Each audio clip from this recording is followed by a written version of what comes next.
Tamales, classic biryanis, Korean short rib tacos, Belgian waffles, Malaysian stew. Whatever you're craving, you can get it fast and cheap on the streets of New York City. And all of that food contributes millions to the city and state economy. But recent changes to federal immigration enforcement could be driving vendors off the streets and taking a bite out of their revenue. And that's just the latest in a bigger fight about what role street vendors should play in cities like New York. Street vending has always been a way for immigrants in New York City to make a living, selling bread, pretzels, sweet potatoes, fried clams, and pies. It's also always been in the middle of a fight over the city's sidewalks.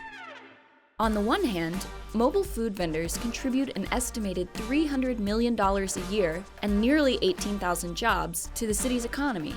On the other hand, there are concerns about street vending, sidewalk congestion, health and sanitation concerns, and competition with brick and mortar restaurants among them. Because of those concerns, in 1981, New York City put a limit on the number of licenses it would issue to mobile food vendors, capping it at about 5,000. That limit is still in place today, but there are an estimated 12,000 mobile food vendors.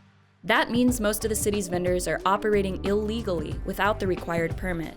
We're protesting Mayor de Blasio. We want him to lift the caps on permits, and we want our vendors to have the opportunity to sell on the streets without fear. Everything in the city has changed except the vending system. 36 years waiting with no permits, that's enough. We don't want to be vending illegally anymore. And the regulations for how street vendors should operate are complicated. There are plenty of reasons the cops might stop by your cart and write you a ticket. The police are really going after all these hard workers. We've seen police ticketing vendors every day. I said the health department guy, 1 week ago you give me 1 ticket, why you come again? In the past, the fines and tickets were a hassle, and if you were operating without a permit, you risked paying fines of up to $1,000. But now, the stakes are even higher. Most of the city's vendors and many of their customers are immigrants, and immigrant communities have been nervously watching as ICE has increased arrests nationwide following a 2017 executive order that directs the agency to step up enforcement. ICE made 41,000 arrests in the beginning months of 2017, an increase of nearly 40% over the same period in 2016. So the fear is that you get a ticket for a street vending violation, you go to court, and ICE is there waiting for you. This isn't an entirely unfounded fear. According to the Immigrant Defense Project, ICE arrests in and around New York City courthouses have increased by 900% in 2017. It is very risky. I don't want to risk my freedom, I want to risk my being here in this country, and I might get arrested or deported for selling without a permit.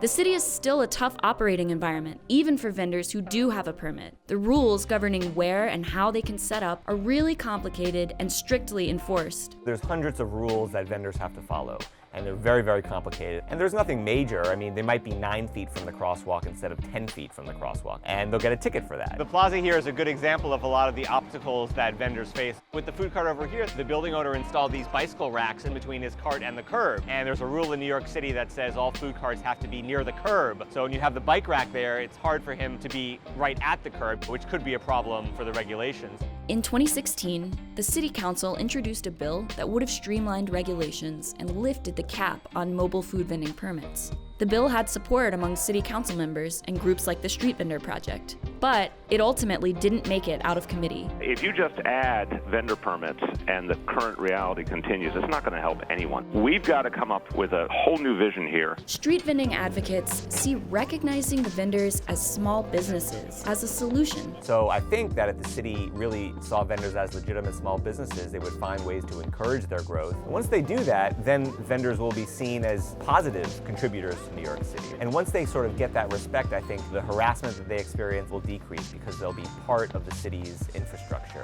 When you have vendors that have a good chance of interacting with the criminal justice system, because what they're doing is technically illegal if they're selling without a permit, so they're really afraid if they get a summons, they have to go to court, maybe ICE will be at the courthouse, and then there's severe immigration consequences that can come from that. What do you think? Should New York City lift the cap on permits? Would classifying vendors as small businesses make sense for the city? Leave your thoughts in the comments below, and please like and subscribe.